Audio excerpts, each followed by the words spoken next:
Eu venho aqui à tribuna para, nessa sessão de quinta-feira, falar um pouco sobre a reforma tributária e, mais especificamente, o ICMS. A Comissão de Assuntos Econômicos foi palco de muitos debates, de muitas discussões, não só trazendo o ministro Guido Mantega, o secretário Nelson Barbosa, mas também secretários de Fazenda dos estados brasileiros. E há 2 semanas atrás fizemos uma sessão histórica na Comissão de Assuntos Econômicos, onde estavam todos os representantes do CONFAS, o secretário executivo, naquele momento, ministro interino da Fazenda, Nelson Barbosa, e tivemos a oportunidade de fazer discussões extremamente relevantes e importantes para, aí sim, tratar desse tema que, sob o ponto de vista de federação ou da Federação Brasileira, é o assunto mais importante de 2012. Portanto, eu estou vindo aqui a esse plenário para falar rapidamente do que vai acontecer nos próximos dias, especialmente depois de uma ampla discussão com os secretários de Fazenda, com os governadores, especialmente no que se refere ao ICMS. Os principais temas: a redução da alíquota interestadual para 4% em até 12 anos, a criação de um fundo de compensação de receitas para compensar os estados pela perda efetiva de arrecadação, a criação de um fundo de desenvolvimento regional para compensar os estados pela redução do papel do ICMS como instrumento de desenvolvimento regional, um acordo de convalidação de benefícios e incentivos fiscais que não foram aprovados pelo CONFAS, redução da taxa de juros incidente sobre as dívidas estaduais e municipais junto à União. Senhor presidente, a proposta apresentada pelo ministro Guido Mantega, pelo secretário executivo Nelson Barbosa, prevê para aqueles estados que praticam hoje 7%, uma redução gradual de 1% ao ano, saindo de 7% para 4% até 2016, considerando 2013 o primeiro ano com 7%.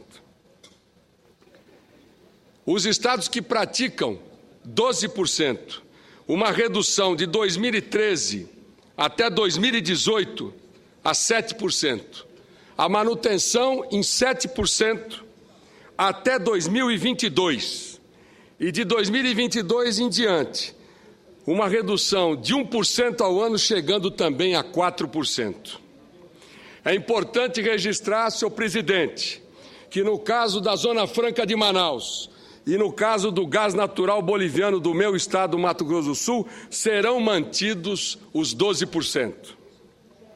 E é importante registrar, senhor presidente, o funcionamento do Fundo de Compensação de Receita. Os estados vão apresentar à União todos os incentivos fiscais relacionados ao ICMS. A União utiliza essa informação e os dados da nota fiscal eletrônica para calcular a perda efetiva de arrecadação de cada estado. O valor calculado é transferido aos estados que perderem receita em parcelas mensais. O valor previsto no projeto do governo é de 8 bilhões de reais, evidentemente um assunto a ser discutido, especialmente aqui no Senado Federal. Gostaria também de registrar que essa compensação não inclui perdas pelo fim da Guerra dos Portos e pela mudança constitucional na divisão da arrecadação do ICMS por comércio não presencial, projeto que está na Câmara e que foi aprovado, de um dos projetos fundamentais para garantir justiça na distribuição de ICMS pelas unidades federativas. É importante registrar, senhor presidente, o funcionamento do Fundo de Desenvolvimento Regional, uma proposta que inclui uma previsão anual de desembolso nominal por 20 anos, As transferências começando com 4 bilhões em 2014 e atingindo 16 bilhões em 2017. O total da proposta, 296 bilhões de reais em 20 anos, sendo que a proposta inicial foram 172 bilhões de reais, mostrando que a proposta do governo evoluiu muito. Esse fundo engloba recursos primários e financeiros, na proporção 25% e 75%. E esses recursos serão utilizados em iniciativas de apoio a empresas e desenvolvimento produtivo.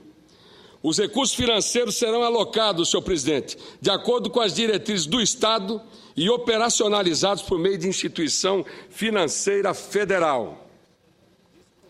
É importante registrar, senhor presidente, que a proposta, senhores senadores e senhoras senadoras, a proposta da União inclui uma sugestão de divisão federativa dos recursos do Fundo de Desenvolvimento Regional. A ideia básica é separar os estados em 2 grupos, estados com renda per capita maior ou igual à média nacional e estados com renda per capita menor do que a média nacional. Dentro de cada subgrupo, dividir o recurso com base na população, com peso de 10%. Inverso do PIB per capita, peso de 80%. E parcela igualitária, peso de 10%. A proposta da União é dinâmica, pois todos os fatores são reavaliados anualmente, o que é também um grande avanço. E importante registrar um acordo de convalidação. A União enviando um projeto de lei complementar, reduzindo temporariamente quórum de aprovação do CONFAS, para a realização de acordo de convalidação em 2013, e o critério aprovação por 3/5 dos estados, com concordância de no mínimo 1/3 dos estados em cada uma das 5 regiões do país. O acordo promove remissão e anistia aos incentivos fiscais ou financeiros concedidos em desacordo com a Constituição Federal. O acordo também estabelece prazo de validade para a continuidade de fruição dos benefícios validados sujeitos à redução da alíquota interestadual. É importante registrar, senhor presidente, que a União propõe a redução da taxa de juros incidente sobre as dívidas estaduais e municipais para IPCA mais 4% ao ano, com teto estabelecido pela taxa Selic. A mudança via medida provisória passa a valer a partir de janeiro de 2013. Senhor presidente, tudo aquilo que relatei vai ser implementado em 3 atos. Primeiro, uma proposta de resolução do Senado, semelhante à Resolução 72, estabelecendo redução da alíquota interestadual do ICMS.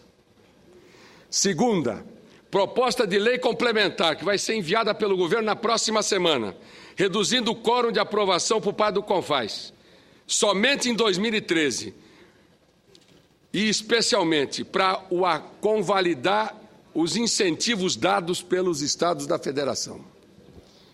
E terceiro, uma medida provisória a ser encaminhada pelo governo, com criação do Fundo de Compensação de Receita FCR, Fundo de Desenvolvimento Regional, FDR, redução da taxa de juros das dívidas, como eu acabei de aqui citar, estaduais e municipais, e também criação de cargos para o CONFAS, para que o CONFAS tenha uma estrutura adequada para fazer frente aos grandes desafios que temos pela frente e às suas atribuições. Senhor presidente, a Comissão de Assuntos Econômicos foi o grande foro desses debates. A Resolução 72, o comércio eletrônico e agora o governo fechando, no meu ponto de vista, com um grande avanço nas negociações com os estados. Projeto de lei complementar, a medida provisória serão anunciadas muito possivelmente, se isso não ocorrer essa semana ainda, na próxima semana. Portanto, nós já temos um posicionamento com relação ao indexador das dívidas dos estados a partir de janeiro. E as medidas provisórias que inclui Selic, inclui IPCA mais 4%, e, ao mesmo tempo, cria os fundos de compensação e o fundo regional, dentro das regras aqui estabelecidas e que, evidentemente, as medidas provisórias vão detalhar melhor. Senhor presidente, esse assunto vai ser o principal assunto do início do primeiro semestre do ano que vem. Evidentemente, cada estado tem a sua especificidade, cada estado tem uma realidade.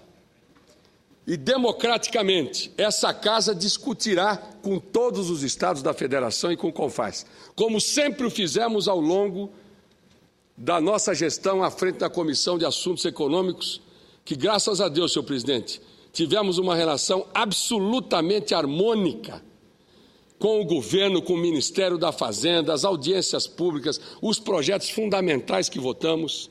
Batemos recordes de audiências públicas, de projetos aprovados e, especialmente, em função dos senadores e senadoras, titulares e suplentes que compõem a Comissão de Assuntos Econômicos, que compuseram a Comissão de Assuntos Econômicos. Não posso deixar também aqui de fazer mais uma vez a minha homenagem à equipe da Comissão de Assuntos Econômicos, comandada pelo Adriano, que não se esmerou e não economizou esforços para que, efetivamente, nós tivéssemos um trabalho produtivo e democrático, onde todos os senadores e senadoras da base e da oposição tiveram voz e tiveram vez, até na distribuição das relatorias, absolutamente equilibrada pela proporcionalidade de todos os partidos aqui no Senado Federal. E, senhor presidente, não podia deixar de vir a essa tribuna para dizer isso. Tive uma reunião ontem com o ministro Guido Mantega e o secretário Nelson Barbosa, extremamente relevante e importante. Acho que o governo vai apresentar na próxima semana é fundamental. As outras reformas tributárias falharam porque elas tentaram dar um tratamento ecumênico e amplo. O governo acerta mais uma vez em apresentar esse projeto de lei complementar, a medida provisória e adicionada à resolução do Senado, que está atrelada, cuja aprovação está atrelada às medidas provisórias e vice-versa. Sem dúvida nenhuma, nós terminamos o ano bem, fruto de um esforço extraordinário dos governadores, dos secretários de Fazenda, e agora está na nossa mão esse debate, está na nossa mão essa discussão. E eu não tenho dúvida que no primeiro semestre, até o final do primeiro semestre, essa agenda estará totalmente cumprida, discutindo democraticamente e compreendendo a situação de cada estado da Federação. Senhor presidente, eu também, e agora para concluir, eu também gostaria de registrar que, lamentavelmente, nós não conseguimos trazer o FPE para um debate aqui no Congresso. Entendo que uma proposta de FPE deve partir do CONFAS, dos secretários de Fazenda, e, eventualmente, um parlamentar assumir esse projeto para que a gente faça esse debate. O Tribunal de Contas da União, já em decisão colegiada, já determinou o cumprimento do FPE atual, os percentuais atuais. Portanto, nós compreendemos que, com isso, vamos ter um tempo adequado para também discutir essa nova proposta do FPE, até porque não conseguimos, inclusive, fazer essa avaliação e esse debate, especialmente do substitutivo apresentado pelo senador Walter Pinheiro, que, como um assunto desse nível, desse naipe, tem gente que concorda e tem gente que não concorda. Tem estado que aceita, tem estado que não aceita.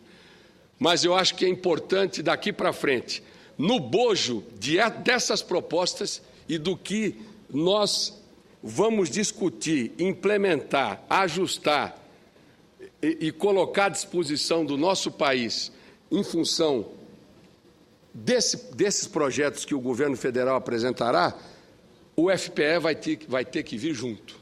O FPE não pode demorar, mas, sem dúvida nenhuma, considero um avanço importantíssimo o que o governo e ontem o ministro Guido Mantega e o secretário Nelson Barbosa me apresentaram.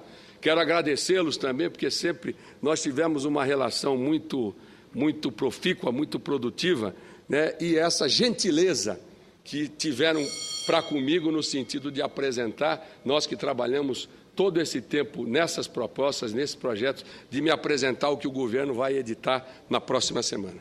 Senador Randolph. Senador Delcídio, eu queria lhe cumprimentar pela condução na Comissão de Assuntos Econômicos. Vossa Excelência sabe, sou titular na Comissão de Constituição e Justiça, em vossa comissão tenho a condição de suplente, mas acompanho a condução que Vossa Excelência deu na comissão e queria, dentre vários bons momentos da comissão, destacar a audiência que participei no final, onde Vossa Excelência reuniu a maioria dos secretários da Fazenda do país, o CONFAS e o secretário Nelson Barbosa. E Vossa Excelência aponta aqui o que me parece ser a alternativa e a solução, que foi também referendada naquele encontro. O problema, até aquele encontro em vossa comissão, é que o debate do Senado sobre o FPE estava se dissociando do debate técnico, que o ambiente para ocorrê-lo é o Conselho Nacional de Política Fazendária. Naquele encontro, eu percebi a disposição e afinidade de reunir as duas pontas, a decisão política aqui do Senado e o debate técnico do CONFAS. Me parece que esta é a solução, este é o encaminhamento que Vossa Excelência aponta aqui. Deixemos para o debate técnico do CONFAS encontrar a solução para o problema federativo, porque simplesmente no debate político aqui, pelas vicissitudes políticas das respostas que temos que dar aos nossos estados, nós não conseguiremos nunca encontrar o consenso. Tanto é que fechamos o ano, o prazo do Supremo é agora de 31 de dezembro, e não encontramos um consenso. Vamos ser salvos, ao que tudo indica. Eu solicito que a gente conclua o prazo por conta dos outros oradores. Mas, para concluir, me parece que vamos ser salvos pela circunstância de que os coeficientes do FPE são os coeficientes serem distribuídos ainda esse ano. Mas que ano que vem nós encontremos a solução, conforme Vossa Excelência muito bem aponta agora da tribuna. Cumprimento Vossa Excelência pela condução correta e republicana à frente da Comissão de Assuntos Econômicos. Muito obrigado, meu caro senador Randolph. E, para concluir, senador Pimentel, só gostaria de mais um minutinho para dizer que as propostas que o ministro Guido Mantega, que o governo encaminhará, foram fruto de um trabalho grande do ministro Guido Mantega e do secretário Nelson Barbosa no CONFAS, ele que preside o CONFAS. Portanto, nós estamos muito próximos de um acordo do ICMS, evidentemente respeitando a posição de cada Estado, e nós vamos trabalhar ao longo dos próximos meses nisso, para chegar a um consenso, porque ninguém suporta mais a guerra fiscal no Brasil. Pela judicialização hoje existente entre os Estados brasileiros. E nós esperamos, meu caro senador Randolph, parece que há uma luz no final do túnel, eu não quis citar aqui, mas uma luz no final do túnel de uma proposta conduzida pelo Amapá, com relação ao FPE, e que aparentemente ganha corpo no CONFAS. Portanto, se efetivamente isso ocorrer, nós teremos aí a curtíssimo prazo, muito provavelmente, uma proposta do CONFAS, dos secretários de Estado, os secretários de Fazenda do Estado, para que a gente definitivamente resolva essa questão do FPE democraticamente, ouvindo todos os estados da Federação e ouvindo todas as regiões do nosso país. Quero agradecer a oportunidade, senador Pimentel, desejar um Feliz Natal e um 2013 de harmonia, de saúde, de paz, com Deus no coração.